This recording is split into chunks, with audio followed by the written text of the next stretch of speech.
नमस्कार दोस्तों, आप सभी का स्वागत है आपके अपने YouTube channel Ravi study GK पर। फ्रेंड्स, आज मैं आपके लिए आधुनिक भारत का इतिहास यानी कि मॉडर्न हिस्ट्री के टॉप 50 एमसीक्यूज़ लेकर आया हूं। आपको बताना चाहता हूं आज की वीडियो में आपको मैं मोस्ट इंपॉर्टेंट 50 क्वेश्चंस करवाऊंगा, वो वाले क्वेश्चन जो प्रीवियस ईयर में बार बार पूछे जाते हैं। ये जो आपके सामने मैंने एग्ज़ाम के नाम लिखे हुए हैं ना, इन एग्ज़ामों में ये क्वेश्चन बार बार पूछे गए हैं, वो मैं आपके लिए उन क्वेश्चन का कलेक्शन लेकर आया हूँ और आपको बताना चाहता हूँ। और आजकल एग्ज़ाम में ट्रेंड ये हो गया हुआ है कि कोई भी क्वेश्चन जो है ना, उसका जो इंपॉर्टेंट पॉइंट होता है वो काफ़ी यूज़फुल होता है, क्योंकि उसमें से भी काफ़ी सारे क्वेश्चंस बन जाते हैं। इसलिए मैंने इंपॉर्टेंट पॉइंट पे बहुत ज़्यादा फोकस किया है और आपके लिए हर एक क्वेश्चन बिल्कुल डिटेल में लेकर आया हूँ, ताकि आपको हर एक क्वेश्चन का आंसर बहुत अच्छे से और उसका जो इंपॉर्टेंट पॉइंट जहाँ से क्वेश्चन बनते हैं वो बहुत अच्छे से समझ में आ जाएँ। पूरा वीडियो आपको स्टार्टिंग से लेकर एंड तक देखना है। 50 क्वेश्चन होंगे और आपको बताना चाहता हूँ सेट नंबर 1 है ये। तो चलिए हम शुरू कर लेते हैं। तो देखिए, आज का पहला इंपॉर्टेंट क्वेश्चन है, भारत के लिए समुद्री मार्ग की खोज किसने की थी? राइट आंसर इस क्वेश्चन का हो जाएगा option B, Vasco da Gama. Vasco da Gama ने भारत के लिए समुद्री मार्ग की खोज की थी। इंपॉर्टेंट पॉइंट तो समझते हैं। भारत के लिए समुद्री मार्ग की खोज पुर्तगाली नाविक वास्को डी गामा ने की थी। तो ये जो वास्को डी गामा था, ये किस देश का था? पुर्तगाल देश का था, पुर्तगाली नाविक था। एग्जाम में पूछ लिया जाता है वास्को डी गामा किस देश का था, आप बोलोगे पुर्तगाल का। एक क्वेश्चन तो यहीं से यही बन गया। इसने किस तिथि को, कब इसने समुद्री मार्ग की खोज की थी भारत के लिए? 20 मई 1498 को। ये डेट काफ़ी ज़्यादा इंपॉर्टेंट है। वह भारत के केरल राज्य के कालीकट तट पर उतरे थे, जिसे कि अब कोझिकोड के नाम से जाना जाता है। और इसका स्वागत किसने किया? कालीकट के तत्कालीन हिंदू राजा, जिन्हें जमोरिन की उपाधि दी गई थी, उन्होंने इनका स्वागत किया था। तो आपको यहाँ पे क्लियर हो गया कि भारत के लिए समुद्री मार्ग की खोज पुर्तगाली नाविक वास्को डी गामा ने की थी 20 मई 1498 को, जब वो भारत के तट पर पहुँचा था और केरल राज्य के कालीकट पर ये पहुंचा था, जिसे कि आज की डेट में कोझिकोड के नाम से जाना जाता है। और एग्जाम में बार बार ये क्वेश्चन पूछा जाता है कि वास्को डी गामा का स्वागत किसने किया था? जमोरिन ने किया था। जमोरिन हिंदू राजा था जिसने कि वास्को डी गामा का स्वागत किया था कालीकट तट पर।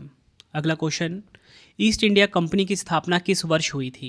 ये क्वेश्चन भी एग्जाम में बार बार पूछा जाता है। तो देखिए, ईस्ट इंडिया कंपनी की स्थापना हुई थी 1600 में। और इससे जुड़े हुए जितने भी इंपॉर्टेंट फैक्ट बनते हैं, जहाँ से क्वेश्चन बनते हैं, वो मैं आपको करवा देता हूँ। देखिए, ईस्ट इंडिया कंपनी की स्थापना कब हुई थी? 31 दिसंबर 1600 को। एक एग्जैक्ट डेट पता लग गया आपको। ब्रिटेन की महारानी एलिजाबेथ प्रथम ने एक रॉयल चार्टर जारी कर इस कंपनी को पूर्व के देशों भारत सहित के साथ व्यापार करने का 15 वर्षों का एकाधिकार दिया था। नेक्स्ट हमारा क्वेश्चन, ये भी एग्जाम में बार बार पूछा जाने वाला क्वेश्चन है प्रार्थना समाज की स्थापना डैश में वर्ष 1867 में हुई थी। कहाँ पर हुई थी पूछा जा रहा है ये प्रार्थना समाज की स्थापना। तो देखिए, प्रार्थना समाज की जो स्थापना है ना, ये बॉम्बे में हुई थी। ठीक है, नया नाम क्या हो गया? मुंबई हो गया है। तो देखिए, प्रार्थना समाज की स्थापना बॉम्बे में वर्ष 1867 में हुई थी। डिटेल में बात करेंगे, प्रार्थना समाज की स्थापना मुंबई, उस समय उसको बॉम्बे कहा जाता था, में वर्ष 1867 में हुई थी। तो अगर आपसे एग्ज़ाम में पूछ लिया जाए प्रार्थना समाज की स्थापना कहाँ पर हुई थी, एक तो हो गया आपका क्वेश्चन कि बॉम्बे में हुई थी, कब हुई थी? 1867 में। दूसरा क्वेश्चन ये बन गया। और सबसे ज़्यादा इम्पॉर्टेंट कि प्रार्थना समाज की स्थापना किसने करी थी? आत्माराम पांडुरंग ने करी थी। ये क्वेश्चन भी एग्ज़ाम में बार बार पूछा जाता है। और ये जो प्रार्थना समाज है, इसको स्थापित करने का मुख्य उद्देश्य था जाति प्रथा का विरोध, विधवा विवाह को प्रोत्साहन, स्त्री शिक्षा और एक ईश्वर की भक्ति को बढ़ावा देना था। नेक्स्ट हमारा क्वेश्चन, प्रथम आंग्ल मैसूर युद्ध किसके बीच लड़ा गया था? तो देखिए, जो प्रथम आंग्ल मैसूर युद्ध है, ये किनके बीच में लड़ा गया था पूछा जा रहा है क्वेश्चन में। राइट आंसर ऑप्शन ए हो जाएगा, हैदर अली और अंग्रेजों के बीच लड़ा गया था प्रथम आंग्ल मैसूर युद्ध। अब देखिए, जो प्रथम आंग्ल मैसूर युद्ध से जितने भी क्वेश्चन बन सकते हैं ना, वो मैं आपको करवा देता हूँ। ठीक है, मतलब मैं बिल्कुल डीप रिसर्च करके एक एक क्वेश्चन का इंपॉर्टेंट पॉइंट आपके लिए लेकर आया हूँ। तो प्रथम आंग्ल मैसूर युद्ध मैसूर के सुल्तान हैदर अली और अंग्रेजों के बीच लड़ा गया था। ये चीज़ आपको क्लियर हो गई। एक क्वेश्चन ये बन गया। अब इस युद्ध में जीत किसकी हुई, ये पूछा जाएगा आपसे पूछा जाएगा एग्जाम में कि जो प्रथम आंग्ल मैसूर युद्ध है, इसमें विजेता कौन रहा था? तो इसमें विजेता रहा था हैदर अली। ये आपने ध्यान रखना है। एक क्वेश्चन आपका ये बन गया। और युद्ध का समापन मद्रास की संधि के साथ हुआ। मोस्ट रिपीटेड क्वेश्चन है, पूछा जाता है एग्जाम में, प्रथम आंग्ल मैसूर युद्ध का जो समापन हुआ किस संधि के साथ हुआ? मद्रास की संधि। ये आपने ध्यान रखना है। कब? 1769 में। आई होप आपको एक एक चीज़ बहुत अच्छे से क्लियर हो रही है। नेक्स्ट है हमारा क्वेश्चन, राम मोहन राय को राजा की उपाधि किसके द्वारा दी गई थी? देखिए, आपने जो राजा राम मोहन राय नाम सुना होगा, ठीक है। तो ये जो राम मोहन राय के आगे जो राजा की उपाधि है, ये किसके द्वारा दी गई थी इनको? राइट आंसर इस क्वेश्चन का हो जाएगा ऑप्शन बी, अकबर द्वितीय के द्वारा। अकबर टू के द्वारा राजा राम मोहन राय को राजा की उपाधि दी गई थी। डिटेल में समझते हैं। राजा राम मोहन राय को आधुनिक भारत का जनक और भारतीय पुनर्जागरण का अग्रदूत कहा जाता है। तो अगर आपसे एग्जाम में ये पूछ लें कि आधुनिक भारत का जनक किन्हें कहा जाता है, राजा राम मोहन राय को कहा जाता है। पूछा जाए भारतीय पुनर्जागरण का अग्रदूत किन्हें कहा जाता है, तो भी आपका आंसर होगा राजा राम मोहन राय जी को कहा जाता है। अब सबसे ज़्यादा इम्पॉर्टेंट, राजा राम मोहन राय जी ने 1828 में ब्रह्म समाज की स्थापना की, जिसका उद्देश्य मूर्ति पूजा का विरोध और एक ईश्वर की उपासना करना था। तो अगर आपसे पूछा जाए, बताओ ब्रह्म समाज की स्थापना किसने करी? ब्रह्म समाज की स्थापना करी थी राजा राम मोहन राय ने।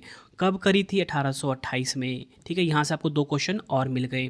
ठीक है, अब देखिए फ्रेंड, जो फैक्ट आपको मैं बताने वाला हूँ ना, ये मोस्ट इंपॉर्टेंट है। राजा राम मोहन राय के अधिक प्रयासों के कारण ही विलियम बेंटिक ने 1829 में सती प्रथा को अवैध घोषित किया था। तो देखिए, सती प्रथा को अवैध घोषित किसने किया? विलियम बेंटिक ने किया 1829 में। लेकिन सती प्रथा को ख़त्म करने के लिए जो भी संघर्ष किया, वो किन्होंने किया था? राजा राम मोहन राय ने किया था। तो ये भी आपको ध्यान रखना है। नेक्स्ट है हमारा क्वेश्चन, असहयोग आंदोलन के लिए निर्णय भारतीय राष्ट्रीय कांग्रेस के किस अधिवेशन में लिया गया था? तो देखिए, असहयोग आंदोलन के लिए निर्णय भारतीय राष्ट्रीय कांग्रेस के किस अधिवेशन में लिया गया था, क्वेश्चन में पूछा जा रहा है। राइट आंसर इस क्वेश्चन का हो जाएगा ऑप्शन सी, नागपुर। ये आपने ध्यान रखना है। और आप सभी ने मुझे कमेंट में बताना है कि जो नागपुर है प्रेजेंट में भारत के किस राज्य में है। कमेंट में ज़रूर बताइए, छोटा सा सवाल आपसे मैंने पूछा है। अब देखिए, असहयोग आंदोलन आधुनिक भारतीय इतिहास का एक महत्वपूर्ण मोड़ था, क्योंकि यह महात्मा गांधी के नेतृत्व में चलाया गया पहला राष्ट्रव्यापी जन आंदोलन था। इसका मुख्य उद्देश्य स्वराज प्राप्त करना और रोलेक्ट एक्ट, जलियांवाला बाग हत्याकांड व खिलाफत आंदोलन के खिलाफ न्याय मांगना था। तो ये चीज़ आपको क्लियर हो गई ना कि असहयोग आंदोलन के लिए निर्णय भारतीय राष्ट्रीय कांग्रेस के किस अधिवेशन में लिया गया? नागपुर में। किसने इसका नेतृत्व किया था? महात्मा गांधी जी ने किया था। और असहयोग आंदोलन 1920 से 1922 तक चला। ये सभी फैक्ट आपको ध्यान रखने हैं। देखिए फ्रेंड्स, मैं आपको बार बार इसी बात पे जोर दे रहा हूँ कि कोई भी जो क्वेश्चन होता है ना, ऐसा नहीं है कि ये क्वेश्चन तो चलो एग्जाम में पूछ लेंगे आपसे, लेकिन अगर एग्जामिनर्स पेपर को या क्वेश्चन को टफ करने के लिए वो इंपॉर्टेंट पॉइंट की तरफ जाएगा। ठीक है, तो इसलिए मैंने इंपॉर्टेंट पॉइंट पे बहुत ज़्यादा फोकस किया हुआ है। और आप खुद भी देख रहे होंगे कि हर एक क्वेश्चन का जो लेवल है और हर एक क्वेश्चन का जो इंपॉर्टेंट पॉइंट का लेवल है, बिल्कुल टॉप लेकर आया हूँ मैं आपके लिए। ठीक है, ताकि आपको एग्जाम में बहुत ज़्यादा हेल्प मिले। अगला क्वेश्चन कर लेते हैं, रैयतवाड़ी व्यवस्था किसने लागू की थी? तो देखिए, जो रैयतवाड़ी व्यवस्था है, पूछा जा रहा है किसने किसने लागू की थी। राइट आंसर ऑप्शन सी हो जाएगा, ए और बी दोनों, अलेक्जेंडर रीड और थॉमस मुनरो। ज़्यादातर आपको थॉमस मुनरो का नाम मिलता है, लेकिन दोनों नाम ध्यान रखने हैं। अलेक्जेंडर रीड और थॉमस मुनरो ने रैयतवाड़ी व्यवस्था जो है ये लागू की थी। डिटेल में समझते हैं इसको। देखिए, रैयतवाड़ी व्यवस्था मुख्य रूप से थॉमस मुनरो और अलेक्जेंडर रीड के द्वारा लागू की गई थी। सबसे पहले 1792 में अलेक्जेंडर रीड ने मद्रास का 12 महल जिले में इसे आजमाया था। इस व्यवस्था में सरकार और किसानों के बीच कोई बिचौलिया नहीं था। किसान सीधे सरकार को लगान देते थे और वह अपनी ज़मीन के मालिक माने जाते थे। तो ये चीज़ क्लियर हो गया ना कि रैयतवाड़ी व्यवस्था क्या था, है ना। ये क्लियर हो गया आपको। किसने लागू किया था, ये भी मैंने आपको बता दिया। नेक्स्ट हमारा क्वेश्चन, भारतीय राष्ट्रीय कांग्रेस के निम्नलिखित में से किस अधिवेशन की अध्यक्षता सरोजनी नायडू ने की थी? ये क्वेश्चन भी मोस्ट रिपीटेड है। राइट आंसर इस क्वेश्चन का हो जाएगा ऑप्शन सी, कानपुर। अब देखिए, कानपुर अधिवेशन कब हुआ था? 1925 में। अब इसकी अध्यक्षता किसने करी थी? सरोजनी नायडू ने। ये तो मैंने आपको क्लियर कर दिया। ठीक है, और इस क्वेश्चन को मोस्ट इंपॉर्टेंट आप मार्क कर सकते हो। मैं बता रहा हूँ ना आपको, मैंने स्टार्टिंग में जो एग्ज़ाम के नाम लिखे हुए थे ना, ये क्वेश्चन उन सभी एग्ज़ामों में, मतलब आप कहने का मतलब ये है कि एक क्वेश्चन जो है ना 25 से 30 बार एग्ज़ाम में रिपीट हुए हैं, जो करवा रहा हूँ आपको मैं। इंपॉर्टेंट पॉइंट समझते हैं। सरोजनी नायडू कांग्रेस की अध्यक्ष बनने वाली पहली भारतीय महिला थी। एग्जाम में पूछा जाता है ये कि कांग्रेस की अध्यक्ष बनने वाली पहली भारतीय महिला कौन थी। यहाँ पे वर्ड यूज़ हुआ है पहली भारतीय महिला, वो थी सरोजनी नायडू। और इसी के साथ ना एक नाम और आपने सुना होगा, एनी बेसेंट का। तो जो एनी बेसेंट थी ना, ये भी कांग्रेस की पहली महिला अध्यक्ष थी, लेकिन वो भारतीय नहीं थी, विदेशी मूल की थी। तो इसमें आपने कंफ्यूज नहीं होना है। अगर आपसे पूछ लें बताओ कि कांग्रेस की अध्यक्ष बनने वाली पहली भारतीय महिला कौन थी, कभी कभी आपको सरोजिनी नायडू का नाम नहीं मिलेगा, वहाँ पे आपको एनी बेसेंट का नाम मिलेगा। लेकिन अगर ऐसे पूछ लें कि पहली भारतीय महिला कौन थी, तब तो आपका आंसर सरोजिनी नायडू होगा। ठीक है, तो इस पर आपने ध्यान देना है। भारतीय वर्ड अगर लिखा होगा सरोजिनी नायडू होगा, अगर सरोजिनी नायडू ऑप्शन में नहीं हुआ तो एनी बेसेंट का नाम होगा, फिर वहाँ पे आपको भारतीय वर्ड नहीं मिलेगा। नेक्स्ट है हमारा क्वेश्चन, भारतीय राष्ट्रीय कांग्रेस के निम्नलिखित में से किस अधिवेशन में पहली बार स्वराज की मांग रखी गई थी? राइट आंसर इस क्वेश्चन का हो जाएगा ऑप्शन ए कलकत्ता। कलकत्ता अधिवेशन में पहली बार स्वराज की मांग रखी गई थी। डिटेल में बात करेंगे, भारतीय राष्ट्रीय कांग्रेस के 1906 के कलकत्ता अधिवेशन में पहली बार स्वराज की मांग रखी गई थी। इस अधिवेशन की अध्यक्षता दादा भाई नौरोजी, जिन्हें भारत के ग्रैंड ओल्ड मैन कहा जाता है, ने की थी। ये भी आपने ध्यान रखना है। तो यहाँ पे आपको क्या क्या फैक्ट पता लगा कि भारतीय राष्ट्रीय कांग्रेस का जो कलकत्ता अधिवेशन था, इसमें पहली बार स्वराज की मांग रखी गई थी। ये चीज़ क्लियर हो गई ना आपको। अब मैंने आपको ये बताया कि ये जो कलकत्ता अधिवेशन है ये कब हुआ था, 1906 में हुआ था। ये भी आपको ध्यान रखना है। और सबसे ज़्यादा इंपॉर्टेंट कि इस अधिवेशन की अध्यक्षता किसने करी थी? दादा भाई नौरोजी ने करी थी। दादा भाई नौरोजी को भारत के ग्रैंड ओल्ड मैन के नाम से भी जाना जाता है। नेक्स्ट हमारा क्वेश्चन, बंगाल में स्थायी बंदोबस्त किसने शुरू किया? तो देखिए, बंगाल में जो परमानेंट सेटलमेंट है या बोल लो स्थायी बंदोबस्त है, किसने शुरू किया था? आंसर ऑप्शन सी हो जाएगा, कॉर्नवालिस ने। कॉर्नवालिस ने बंगाल में स्थायी बंदोबस्त शुरू किया था। देखिए, मैंने इसके नाम के आगे लॉर्ड नहीं बोला। आप सभी के कमेंट आते हैं मुझे कि आप लॉर्ड क्यों लगा रहे हो एग्ज़ाम मतलब पढ़ाते टाइम अंग्रेज़ों के आगे, तो मैंने नहीं लगाया लॉर्ड। ठीक है, पर आपको ध्यान रखना एग्ज़ाम में आपको पूरा नाम लिखा हुआ मिलेगा, लॉर्ड कॉर्नवालिस। ठीक है, और मैंने आपको यहाँ पे ये तो बता दिया कि बंगाल में स्थायी बंदोबस्त की शुरुआत किसने करी थी? कॉर्नवालिस ने करी थी, और इसे 1793 में लागू किया गया था। एग्ज़ाम में पूछा जाएगा, बताओ बंगाल में जो स्थायी बंदोबस्त है इसे कब लागू किया गया था? 1793 में। ध्यान रखना है, मोस्ट इंपॉर्टेंट, किसने लागू किया था? कॉर्नवालिस ने किया था, और यह मुख्य रूप से बंगाल, बिहार और उड़ीसा में लागू की गई थी। नेक्स्ट हमारा क्वेश्चन, 1857 के विद्रोह की शुरुआत भारत के किस शहर से हुई थी? तो देखिए, 1857 का जो विद्रोह है इसकी शुरुआत हुई थी मेरठ से। उत्तर प्रदेश का जो मेरठ है, यहाँ से 1857 के विद्रोह की शुरुआत हुई थी। 1857 के विद्रोह की जो औपचारिक शुरुआत है मेरठ शहर से हुई थी। यह विद्रोह 10 मई 1857 को शुरू हुआ था। विद्रोह का जो तत्कालीन कारण था, नई एनफील्ड राइफल्स के कारतूस थे। इन कारतूसों पर गाय और सूअर की चर्बी होने की अफवाह थी। तो ये चीज़ क्लियर हो गई ना आपको कि 1857 की जो विद्रोह की शुरुआत है मेरठ से हुई थी। कब हुई थी ये पूछा जाता है, 10 मई 1857 को हुई थी, और मैंने आपको कारण भी बता दिया। फ्रेंड्स, अगर आपको वीडियो की क्वालिटी, वीडियो का कंटेंट और आपके रवि सर की मेहनत पसंद आ रही है, वीडियो को लाइक और शेयर ज़रूर करें। कमेंट में अपना फीडबैक भी दें कि आपको वीडियो कैसी लगती है। कोशिश यही रह रही है कि जीएस में आप सभी के लिए आसान कर दूं। एक वीडियो में 50 क्वेश्चन तो करवा रहा हूं आपको एमसीक्यू में, लेकिन जितने आपको मैं एक्स्ट्रा फैक्ट बता रहा हूं ना, ये क्वेश्चन 200 से ज़्यादा बन जाते हैं। मतलब आप ये देख रहे हो, कम टाइम में मैं आपको 200 से ज़्यादा क्वेश्चन करवा रहा हूँ एक वीडियो में। अगर आपको ये सीरीज़ पसंद आ रही है ना, तो कमेंट में ज़रूर बताना, ताकि मैं आपके नेक्स्ट पार्ट भी लेकर आ जाऊँ। ठीक है, तो मुझे कमेंट ज़रूर करें यहाँ पर। अगला क्वेश्चन है, वर्नाक्यूलर प्रेस एक्ट किसके द्वारा पारित किया गया था? तो देखिए, वर्नाक्यूलर प्रेस एक्ट की बात हो रही है, किसके द्वारा पारित किया गया था? लिटन के द्वारा किया गया था। अब इसकी यहाँ पे भी नाम के आगे लॉर्ड आ रहा है, तो लॉर्ड मैं नहीं लगा रहा। तो वर्नाक्यूलर प्रेस एक्ट किसके द्वारा पारित किया गया था? लिटन के द्वारा पारित किया गया था। वर्नाक्यूलर प्रेस एक्ट लिटन द्वारा 1878 में पारित किया गया। तो ये चीज़ क्लियर हो गई कि लिटन ने पारित किया था कब? 1878 में। ये दोनों फैक्ट आपको ध्यान रखने हैं।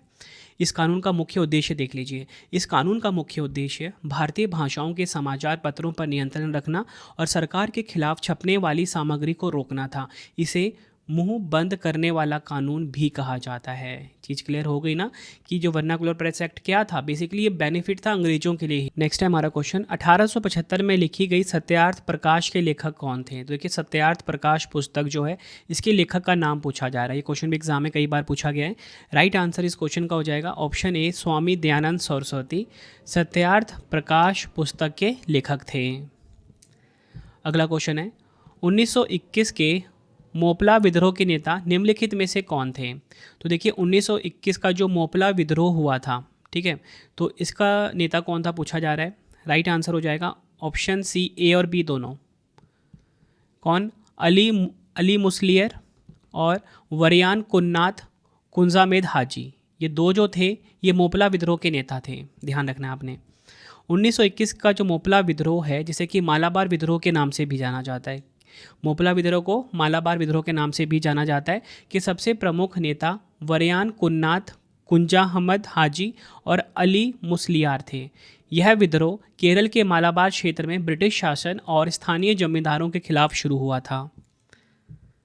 नेक्स्ट है हमारा क्वेश्चन, राजा राम मोहन राय की प्रसिद्ध कृति एकेश्वर वादियों को उपहार किस भाषा में लिखी गई थी। राइट आंसर हो जाएगा ऑप्शन ए, फारसी भाषा में लिखी गई थी। राजा राम मोहन राय की जो प्रसिद्ध कृति है एकेश्वर वादियों को उपहार, डिटेल में बात करेंगे। राजा राम मोहन राय की प्रसिद्ध कृति एकेश्वर वादियों को उपहार, गिफ्ट टू मोनोथीस्ट, फारसी भाषा में लिखी गई थी। इसे फारसी में तोहफत उल मुहाविदीन कहा जाता है। नेक्स्ट क्वेश्चन करवाने से पहले आपको छोटी सी इन्फॉर्मेशन देना चाहूँगा कि अगर आपको हमारी करंट अफेयर्स की या जीएस की पीडीएफ चाहिए, ravibooks.pdf.com वेबसाइट से आप बाय कर सकते हो। मंथली करंट अफेयर्स की मैगजीन हो गई, लास्ट 12 मंथ की जो ब्रह्मास्त्र पीडीएफ है 2025 की, वो भी आपको यहीं पे मिल जाएगी। सैम्पल आप ये देख सकते हो, हर महीने हम 500 से ज़्यादा एमसीक्यूज़ कवर करते हैं, बेस्ट क्वालिटी के क्वेश्चन होते हैं, डिटेल एक्सप्लेनेशन के साथ, फोटो के साथ रहता है, एमसीक्यू फॉर्मेट में। जैसा आपको पढ़ाता हूँ वैसा यूट्यूब वीडियो नोट्स चाहिए तो रवि स्टडी ऐप हमारा एप्लीकेशन है, यहाँ पे आपको यूट्यूब वीडियो नोट्स मिल जाएगा। Current affairs notes, test series चाहिए, कोई भी पेड कोर्स चाहिए, रवि स्टडी ऐप पे मिल जाएगा। तो चलिए अब हम अपना नेक्स्ट क्वेश्चन देख लेते हैं। नेक्स्ट हमारा क्वेश्चन, डबल स्टार मार्क कर लीजिए, लाला लाजपत राय को किस नाम से भी जाना जाता था। तो देखिए लाला लाजपत राय जो है इनको शेर ए पंजाब के नाम से भी जाना जाता था, पूछा गया एग्जाम में क्वेश्चन है ये। इंपॉर्टेंट पॉइंट समझते हैं। लाला लाजपत राय को मुख्य रूप से पंजाब केसरी के नाम से जाना जाता था, उन्हें शेर ए पंजाब भी कहा जाता था। तो ये पंजाब केसरी और शेर ए पंजाब के नाम से कौन प्रसिद्ध थे? लाला लाजपत राय। इसके अलावा भारतीय स्वतंत्रता संग्राम के 3 प्रमुख चरमपंथी नेताओं की तिकड़ी लाल बाल पाल में वह लाल का प्रतिनिधित्व करते थे। तो लाल का मतलब क्या था? लाला लाजपत राय। बाल का मतलब था बाल गंगाधर तिलक और पाल का मतलब क्या था? बिपिन चंद्र पाल। ये भी आपको पता लग गया, इंपॉर्टेंट था। नेक्स्ट हमारा क्वेश्चन है, प्रथम कर्नाटक युद्ध का अंत किस संधि से हुआ। तो देखिए जो पहला कर्नाटक युद्ध था ना, इसका अंत पूछा जा रहा है किस संधि के साथ हुआ। राइट आंसर हो जाएगा ऑप्शन बी, एक्स-ला-शापेल की संधि। ध्यान रखना है, एक्स-ले-शापेल की संधि से प्रथम कर्नाटक युद्ध का अंत हुआ। डिटेल में समझ लेते हैं इस क्वेश्चन को। प्रथम कर्नाटक युद्ध का अंत एक्स-ले-शापेल की संधि से हुआ। संधि कब हुई थी? 1748 में। ये भी एग्जाम में पूछा जाता है। इसके द्वारा यूरोप में ऑस्ट्रियाई उत्तराधिकार का युद्ध समाप्त हुआ। भारत में मद्रास वापस अंग्रेजों को मिल गया। बदले में फ्रांसीसियों को उत्तरी अमेरिका में लुइसबर्ग प्राप्त हुआ। ये ध्यान रखना है आपने। ये था क्या? Treaty of Aix-la-Chapelle. नेक्स्ट हमारा क्वेश्चन, गुजरात के शासक बहादुर शाह को निम्नलिखित में से किसके साथ युद्ध में मारा गया था। राइट आंसर हो जाएगा इस क्वेश्चन का ऑप्शन सी, पुर्तगाल। गुजरात का शासक जो बहादुर शाह था ये पुर्तगाल के साथ युद्ध में मारा गया था। नेक्स्ट हमारा क्वेश्चन, किस कंपनी ने 1651 में हुगली नदी के तट पर एक कारखाना स्थापित किया था। राइट आंसर इस क्वेश्चन का हो जाएगा ऑप्शन सी, अंग्रेजों ने। अंग्रेजों ने हुगली नदी के तट पर कारखाना स्थापित किया था, कब? 1651 में। अगला क्वेश्चन है हमारा, भारत आने वाला ब्रिटिश जहाज इनमें से कौन था। तो भारत आने वाला जो पहला ब्रिटिश जहाज है ना, ये पूछा जा रहा है, ठीक है। फर्स्ट ब्रिटिश शिप की बात हो रही है यहाँ पे, तो उसका नाम पूछा जा रहा है, कौन सा था वो। राइट आंसर ऑप्शन बी हो जाएगा, रेड ड्रैगन। अगला क्वेश्चन है, पहली डैनिश ईस्ट इंडिया कंपनी ने अपना परिचालन किस वर्ष में शुरू किया था। राइट आंसर हो जाएगा ऑप्शन ए, 1616 में। बढ़ते हैं अगले क्वेश्चन की तरफ, काफ़ी इंपॉर्टेंट है ये। फ्रांसवा मार्टिन ने पांडिचेरी की स्थापना किस वर्ष की थी, जो बाद में भारत में फ्रांसीसियों के मुख्यालय के रूप में उभरा। राइट आंसर इस क्वेश्चन का हो जाएगा ऑप्शन बी, 1674 में। इंपॉर्टेंट पॉइंट से समझते हैं। तो देखिए फ्रांसवा मार्टिन ने 1674 में पौंडीचेरी यानी कि पुडुचेरी की स्थापना की थी। फ्रांसवा मार्टिन पौंडीचेरी के पहले गवर्नर बने, ये भी आपने ध्यान रखना है। नेक्स्ट है हमारा क्वेश्चन, निम्नलिखित में से किस ब्रिटिश सेनापति ने हैदर अली को पोर्टो नोवो के युद्ध में पराजित किया था? राइट आंसर इस क्वेश्चन का हो जाएगा option A sir Eyre Coote. Sir Eyre Coote ने, जो कि एक ब्रिटिश सेनापति था, इसने हैदर अली को पोर्टो नोवो के युद्ध में पराजित किया था, मतलब हराया था। डिटेल में बात कर लेते हैं। ब्रिटिश सेनापति सर आयर कोट ने 1 जुलाई 1781 को पोर्टो नोवो के युद्ध में हैदर अली को पराजित किया था और इसमें विजेता कौन रहा था? Sir Eyre coat. नेक्स्ट हमारा क्वेश्चन, रैयतवाड़ी व्यवस्था सबसे पहले ब्रिटिश भारत के निम्नलिखित में से किस प्रेसिडेंसी में शुरू हुई थी? राइट आंसर हो जाएगा option D Madras. Madras presidency में रैयतवाड़ी व्यवस्था सबसे पहले शुरू हुई थी।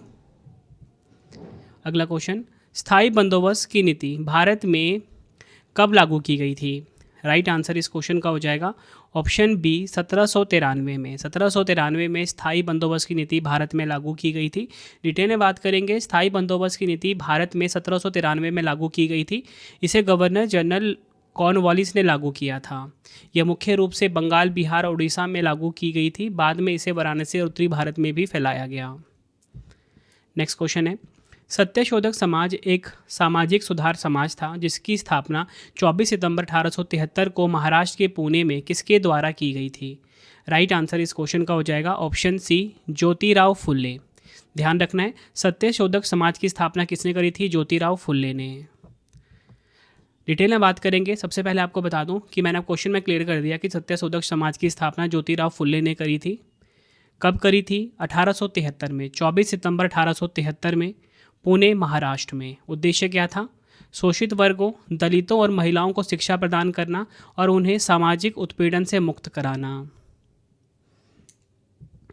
नेक्स्ट है हमारा क्वेश्चन, भारतीय राष्ट्रीय कांग्रेस ने ऐतिहासिक पूर्ण स्वराज प्रस्ताव किस अधिवेशन में पारित किया था? राइट आंसर हो जाएगा ऑप्शन ए 1929 में लाहौर अधिवेशन में। ये आपने ध्यान रखना है। देखिए, भारतीय राष्ट्रीय कांग्रेस ने ऐतिहासिक जो पूर्ण स्वराज है, पूर्ण स्वतंत्रता है, इसका प्रस्ताव 1929 में जो लाहौर में अधिवेशन हुआ था इसमें पारित किया था। डिटेल में समझेंगे। भारतीय राष्ट्रीय कांग्रेस ने ऐतिहासिक पूर्ण स्वराज का प्रस्ताव 1929 के लाहौर अधिवेशन में पारित किया था। इस अधिवेशन की अध्यक्षता किसने करी थी? जवाहरलाल नेहरू ने। ये भी आपने ध्यान रखना है। और दिसंबर 1929 को रावी नदी के तट पर तिरंगा झंडा फहराया गया था पहली बार। नेक्स्ट है हमारा क्वेश्चन, राजा राम मोहन राय के प्रयासों से बंगाल में सती प्रथा को किस अधिनियम के तहत प्रतिबंधित किया गया था? तो देखिए, मैंने आपको ऊपर ही बताया था कि जो सती प्रथा जो थी, ठीक है, सती प्रथा को ख़त्म करने के लिए किसने प्रयास किया था? राजा राम मोहन राय ने। और किस अधिनियम के तहत प्रतिबंधित किया गया था, ये पूछा जा रहा है। काफ़ी बार एग्जाम में क्वेश्चन पूछा गया ये। राइट आंसर ऑप्शन ए हो जाएगा विनियमन 17/1829। ये आपने ध्यान रखना है। राजा राम मोहन राय के अथक प्रयासों से सती प्रथा को 1829 के बंगाल सती विनियमन, जिसे कि रेगुलेशन 17 भी बोलते हैं, के तहत प्रतिबंधित किया गया था। तत्कालीन जो गवर्नर जनरल थे विलियम बेंटिक ने इसे कानून का रूप दिया और यह कानून 4 दिसंबर 1829 को पारित किया गया था। नेक्स्ट है हमारा क्वेश्चन, वर्ष 1909 में आगरा में आयोजित उत्तर प्रदेश कांग्रेस के सामाजिक सम्मेलन की अध्यक्षता किसने की थी? या बोल सकते हो वर्ष 1909 में आगरा में आयोजित संयुक्त प्रांत कांग्रेस के सामाजिक सम्मेलन की अध्यक्षता किसने की थी? राइट आंसर हो जाएगा ऑप्शन सी मोतीलाल नेहरू। यह आपने ध्यान रखना है। डिटेल में बात करेंगे। वर्ष 1909 में आगरा में आयोजित उत्तर प्रदेश कांग्रेस या बोल सकते हो संयुक्त प्रांत कांग्रेस के सामाजिक सम्मेलन की अध्यक्षता मोतीलाल नेहरू ने की थी। ये आपको पता लग गया। उद्देश्य क्या था? इस सामाजिक सम्मेलन का मुख्य उद्देश्य सामाजिक सुधारों पर चर्चा करना, जिसमें महिला सशक्तिकरण, बाल विवाह का उन्मूलन और विधवा पुनर्विवाह को बढ़ावा देना शामिल था। बढ़ते हैं अगले क्वेश्चन की तरफ। हम निम्नलिखित में से किस एक आंदोलन ने भारतीय राष्ट्रीय कांग्रेस के विभाजन में योगदान दिया, जिसके परिणाम स्वरूप कांग्रेस नरमपंथियों और चरमपंथियों में विभाजित हो गई? राइट आंसर इस क्वेश्चन का हो जाएगा ऑप्शन ए स्वदेशी आंदोलन। यह आपने ध्यान रखना है। डिटेल में बात करेंगे। भारतीय राष्ट्रीय कांग्रेस के विभाजन का मुख्य कारण स्वदेशी आंदोलन था। भारतीय राष्ट्रीय कांग्रेस नरम दल और गरम दल में विभाजित हुई और मुख्य कारण क्या था? स्वदेशी आंदोलन। यह ऐतिहासिक विभाजन 1907 के सूरत अधिवेशन में हुआ था। ये आपने ध्यान रखना है, मोस्ट इंपॉर्टेंट क्वेश्चन है, आपसे एग्जाम में पूछा जाता है। बताओ भारतीय राष्ट्रीय कांग्रेस का विभाजन जो हुआ था किस अधिवेशन में हुआ था? आप बोलोगे सूरत अधिवेशन, जो कि 1907 में हुआ था।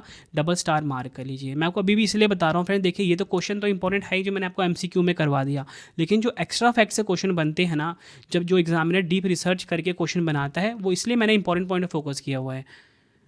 स्वदेशी आंदोलन के कार्यक्षेत्र और तरीकों को लेकर दोनों गुटों में मतभेद था। नरमपंथी की बात करेंगे, वह आंदोलन को केवल बंगाल तक सीमित रखना चाहते थे और संवैधानिक तरीकों में विश्वास रखते थे। वहीं बात करेंगे गर्मपंथी की, तिलक, लाला लाजपत राय और बिपिन चंद्र पाल जैसे नेता इसे पूरे भारत में फैलाना और पूर्ण बहिष्कार अपनाना चाहते थे। यह आपने ध्यान रखना है। नेक्स्ट है हमारा क्वेश्चन, वॉरेन हास्टिंग के अधीन पारित निम्नलिखित में से किस अधिनियम को हाफ रोटी प्रणाली भी कहा जाता है? राइट आंसर हो जाएगा ऑप्शन ए, पिट्स इंडिया एक्ट 1784। ये आपने ध्यान रखना है। डिटेल में बात करेंगे, 1784 का पिट्स इंडिया एक्ट, जिसे 1784 का ईस्ट इंडिया कंपनी एक्ट भी कहा जाता है, को कभी कभी हाफ लोफ सिस्टम के रूप में भी जाना जाता है। इस एक्ट ने भारत में शासन की दोहरी प्रणाली स्थापित की, जिसमें ईस्ट इंडिया कंपनी के राजनीतिक और वाणिज्यिक कार्यों को अलग किया गया। बढ़ते हैं अगले क्वेश्चन की तरफ हम। लाला लाजपत राय की मृत्यु निम्नलिखित में से किस घटना से संबंधित है? राइट आंसर इस क्वेश्चन का हो जाएगा option B, Simon commission. Lala Lajpat Rai की जो मृत्यु है, साइमन कमीशन जो घटना इससे संबंधित है। डिटेल में समझते हैं कैसे। लाला लाजपत राय की मृत्यु साइमन कमीशन के विरोध प्रदर्शन के दौरान पुलिस कार्रवाई से संबंधित है। 30 अक्टूबर 1928 को जब साइमन कमीशन लाहौर पहुंचा, तब लाला लाजपत राय ने इसके विरोध में एक शांतिपूर्ण जुलूस का नेतृत्व किया। ब्रिटिश पुलिस अधीक्षक जेम्स ए स्कॉट, ध्यान रखना ये नाम, ब्रिटिश पुलिस अधीक्षक जेम्स ए स्कॉट के आदेश पर प्रदर्शनकारियों पर बर्बरतापूर्ण लाठीचार्ज किया गया, जिसमें लाला जी के सीने पर गंभीर चोटें आई और 17 नवंबर 1928 को उनका निधन हो गया। तो ये चीज़ क्लियर हो गया ना आपको कि साइमन कमीशन के विरोध प्रदर्शन के दौरान इनकी मृत्यु हुई थी लाला लाजपत राय की। जब साइमन कमीशन लाहौर पहुंचा था 1928 में, तब लाला लाजपत राय ने इसके विरोध में एक शांतिपूर्ण जुलूस किया था। और ब्रिटिश पुलिस अधीक्षक जो थे जेम्स ए स्कॉट, ये नाम ध्यान रखना है, जेम्स ए स्कॉट, इनके आदेश पर ना प्रदर्शनकारियों पर लाठीचार्ज हुआ, जिसमें कि लाला लाजपत राय की मृत्यु हुई थी, सीने पे गंभीर चोट आ गई थी। नेक्स्ट है हमारा क्वेश्चन, भारतीय प्रेस अधिनियम एक कानून जिसने भारत में प्रेस को नियंत्रित करने के लिए सरकार को व्यापक अधिकार दिए, किस वर्ष पारित किया गया था? राइट आंसर हो जाएगा ऑप्शन डी, 1910 में पारित किया गया था। ये आपको ध्यान रखना है। भारतीय प्रेस अधिनियम वर्ष 1910 में पारित किया गया था। इस कानून का मुख्य लक्ष्य बढ़ते राष्ट्रवादी आंदोलनों और क्रांतिकारी गतिविधियों पर अंकुश लगाना था।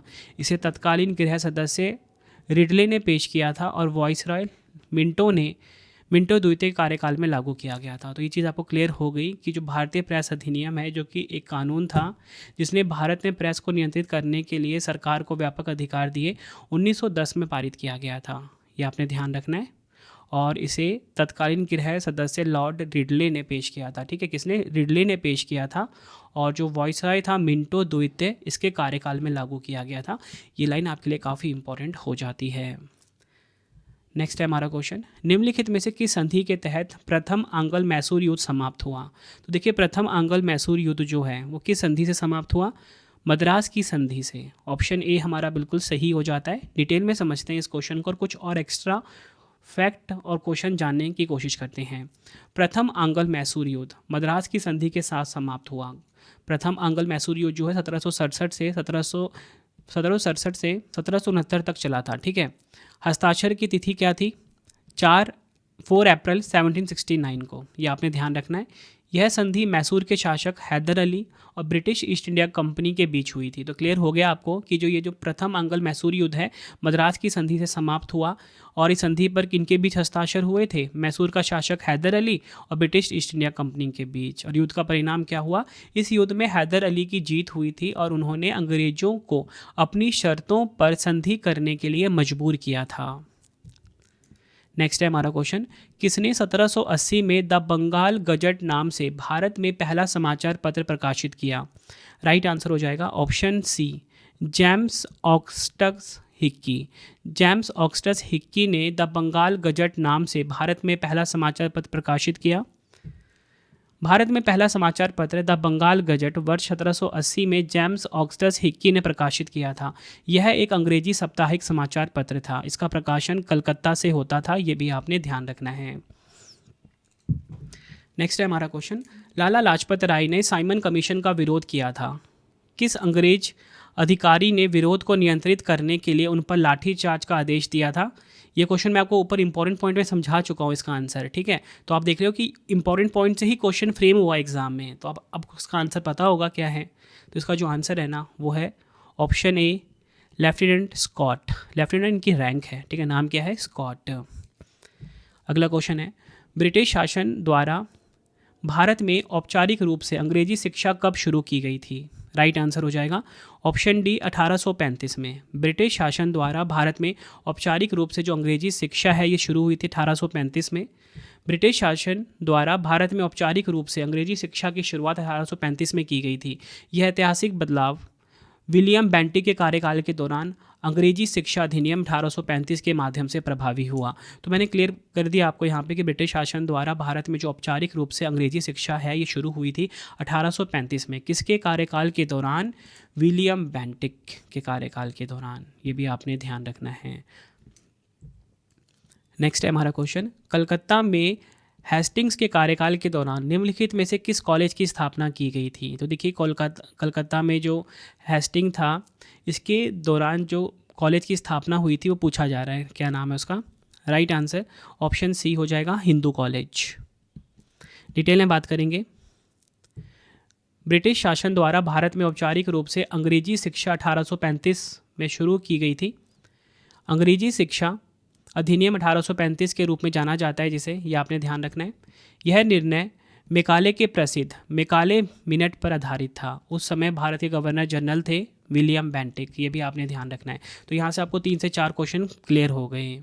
अगला क्वेश्चन है, निम्नलिखित में से कौन लखनऊ समझौते के महत्व को सबसे अच्छी तरह से बताता है? 4 ऑप्शन दिए गए हैं और बता रहा है कि जो लखनऊ समझौता 1916 हुआ था इसके महत्व के बारे में सबसे अच्छा कौन सा ऑप्शन बताता है? तो इसका जो राइट आंसर हो जाएगा वो हो जाएगा ऑप्शन डी। यह कांग्रेस और मुस्लिम लीग के बीच मिलकर काम करने का एक समझौता था। डिटेल में समझते हैं। लखनऊ समझौता 1916 भारतीय राष्ट्रीय कांग्रेस और अखिल भारतीय मुस्लिम लीग के बीच हुआ एक ऐतिहासिक समझौता था। यह दिसंबर 1916 में लखनऊ में दोनों दलों के संयुक्त सत्र के दौरान संपन्न हुआ। नेक्स्ट है हमारा क्वेश्चन, किस संधि के कारण मैसूर राज्य का लगभग आधा क्षेत्र ईस्ट इंडिया कंपनी को सौंप दिया गया? राइट आंसर हो जाएगा ऑप्शन ए, सेरिंगपट्टनम। ये आपने ध्यान रखना है, सेरिंगपट्टम बोल लो। सेरिंगपट्टम संधि के कारण मैसूर राज्य का जो लगभग आधा क्षेत्र था ईस्ट इंडिया कंपनी को सौंपा गया। मैसूर राज्य का लगभग आधा क्षेत्र श्रीरंगपट्टनम की संधि के कारण ईस्ट इंडिया कंपनी और उसके सहयोगियों को सौंपना पड़ा था। यह ऐतिहासिक संधि कब हुई थी? 18 मार्च 1792 को तीसरे आंग्ल मैसूर युद्ध के अंत में हुई थी। नेक्स्ट है हमारा क्वेश्चन, 15 जनवरी 1876 को कलकत्ता में Indian association for the cultivation of science की स्थापना किसने की थी? राइट आंसर हो जाएगा ऑप्शन डी, महेंद्र लाल सरकार ने। 15 जनवरी 1876 को कलकत्ता में Indian association for the cultivation of science की स्थापना की थी महेंद्र लाल सरकार ने। Indian association for the cultivation of science की स्थापना डॉक्टर महेंद्र लाल सरकार ने की थी। इसी संस्थान की प्रयोगशाला में काम करते हुए सर सीवी रमन ने 1928 में रमन प्रभाव की खोज की थी, जिसके लिए उन्हें नोबेल पुरस्कार भी मिला। तो आपको ये चीज़ क्लियर हो गई कि ये जो संस्थान है Indian association for the cultivation of science, स्थापना करी थी महेंद्र लाल सरकार ने। इतना इंपॉर्टेंट क्यों हो जाता है? क्योंकि इसी संस्थान की प्रयोगशाला में सीवी रमन काम करते थे और उन्होंने 1928 में रमन प्रभाव की खोज की थी, जिसके लिए उन्हें नोबेल पुरस्कार मिला था। फ्रेंड्स, अगर आपको वीडियो की क्वालिटी एंड कंटेंट पसंद आ रहा है, वीडियो को लाइक और शेयर ज़रूर करें। नेक्स्ट कमेंट में ये ज़रूर बताना मुझे कि आपको जो नेक्स्ट टॉप 50 की सीरीज़ चाहिए डिटेल एक्सप्लेनेशन के साथ, जिसमें कि आपको मैं जीएस बहुत आसान कर दूंगा, किस सब्जेक्ट की चाहिए मुझे कमेंट में ज़रूर बताना। अगला क्वेश्चन है, भारतीय राष्ट्रीय कांग्रेस के संस्थापक कौन थे? तो देखिए, भारतीय राष्ट्रीय कांग्रेस के जो संस्थापक थे ए.ओ. ह्यूम थे। ऑप्शन बी हमारा बिल्कुल सही हो जाएगा। भारतीय राष्ट्रीय कांग्रेस के संस्थापक ए.ओ. ह्यूम थे। भारतीय राष्ट्रीय कांग्रेस के संस्थापक एलन ऑक्टेवियन ह्यूम थे। वह एक सेवानिवृत्त ब्रिटिश अधिकारी थे। उन्होंने 28 दिसंबर 1885 को बॉम्बे में इसकी स्थापना की थी। और इसके प्रथम अध्यक्ष कौन थे? भारतीय राष्ट्रीय कांग्रेस के व्योमेश चंद्र बनर्जी। ये आपने ध्यान रखना है। तो क्लियर हो गया आपको यहाँ पे। भारतीय राष्ट्रीय कांग्रेस के संस्थापक थे ए.ओ. ह्यूम, ठीक है। और उन्होंने 28 दिसंबर 1885 को बॉम्बे में इसकी स्थापना करी थी। कब करी थी? 1885 में, बॉम्बे में। और भारतीय राष्ट्रीय कांग्रेस के पहले अध्यक्ष कौन बने थे? व्योमेश चंद्र बनर्जी बने थे। नेक्स्ट है हमारा क्वेश्चन, सुरेंद्र नाथ बनर्जी की आत्मकथा को क्या कहा जाता है? तो देखिए, सुरेंद्र नाथ बनर्जी की जो आत्मकथा है उसका नाम है a nation in the making. A nation in the making जो है सुरेंद्र नाथ बनर्जी की आत्मकथा है, ये आपने ध्यान रखना है। नेक्स्ट है हमारा क्वेश्चन, डबल स्टार मार्क करना। तीन कठिया प्रणाली के अनुसार चंपारण के किसानों को अपनी जमीन के प्रति बीघा 3 कट्ठा पर किसकी खेती करने का दायित्व था? राइट आंसर हो जाएगा ऑप्शन डी, नील की खेती, जिसे कि इंडिगो के नाम से भी जाना जाता है। डिटेल में बात करेंगे। 3 कठिया प्रणाली के अनुसार चंपारण के किसानों को अपनी ज़मीन के प्रति बीघा 3 कट्ठा पर नील की खेती करने का दायित्व था। ये चीज़ क्लियर हो गई आपको? आगे समझते हैं। किसानों को अपनी ज़मीन पर कुल 20 हिस्सों में से 3 हिस्सों पर नील उगाना अनिवार्य था, क्योंकि जो 1 बीघा होता है 20 कट्ठा होता है, इसलिए 3/20 भाग भी कहा जाता है। नील की खेती से ज़मीन की उर्वरता कम हो जाती है और किसानों को इसका उचित मूल्य भी नहीं मिलता था। इसी शोषणकारी व्यवस्था को समाप्त करने के लिए महात्मा गांधी जी ने 1917 में चंपारण सत्याग्रह शुरू किया था। तो यहाँ पे चीज़ क्लियर हो गई ना आपको कि चंपारण सत्याग्रह कब शुरू हुआ? 1917 में। किसने शुरू किया था? महात्मा गांधी ने। क्यों किया था? क्यों किया था? इस 3 कठिया प्रणाली के खिलाफ। नेक्स्ट है हमारा क्वेश्चन, इंग्लैंड में भारत सुधार समिति की स्थापना निम्नलिखित में से किसके द्वारा की गई थी? तो देखिए, इंग्लैंड में जो भारत सुधार समिति है इसकी स्थापना करी थी दादा भाई नौरोजी ने। ऑप्शन सी हमारा बिल्कुल सही हो जाता है। इंग्लैंड में भारत सुधार समिति की स्थापना दादा भाई नौरोजी द्वारा 1887 में की गई थी। कब करी गई थी? 1887 में। ब्रिटिश जनता और राजनेताओं को भारतीय मुद्दों और सुधारों के प्रति जागरूक करना इसका उद्देश्य था। अगला क्वेश्चन है, 1870 में भारतीय सुधार संघ के संस्थापक कौन थे? 1870 में भारतीय सुधार संघ के स्थापक यानी कि इंडियन रिफॉर्म एसोसिएशन। ध्यान देना आपने। देखिए, यहाँ पे मैं आपको ना 2 क्वेश्चन करवा रहा हूँ। एक है भारत सुधार समिति, दूसरा है भारतीय सुधार संघ। दोनों अलग है। दोनों क्वेश्चन एग्जाम में बार बार पूछे जाते हैं, इसलिए मैं दोनों क्वेश्चन एक साथ रख दिया यहाँ पे। तो देखिए, 1870 में जो भारतीय सुधार संघ है इसके संस्थापक कौन थे? राइट आंसर ऑप्शन बी हो जाएगा, केशव चंद्र सेन। 1870 में भारतीय सुधार संघ के संस्थापक केशव चंद्र सेन थे। इसका मुख्य उद्देश्य सामाजिक सुधारों को बढ़ावा देना था, विशेष रूप से महिलाओं की स्थिति में सुधार और शिक्षा का प्रसार। नेक्स्ट है हमारा क्वेश्चन, भारत में सिविल सेवाओं के जनक के रूप में किसे जाना जाता है? तो देखिए, भारत में सिविल सेवाओं का जो जनक है ये जाना जाता है कॉर्नवालिस को। ऑप्शन ए हमारा बिल्कुल सही हो जाएगा। डिटेल में समझेंगे। भारत में कॉर्नवालिस को भारतीय सिविल सेवा के जनक के रूप में जाना जाता है। उन्होंने प्रशासन में सुधार लाने और इसे और अधिक संगठित बनाने के लिए कई महत्वपूर्ण कदम उठाए थे।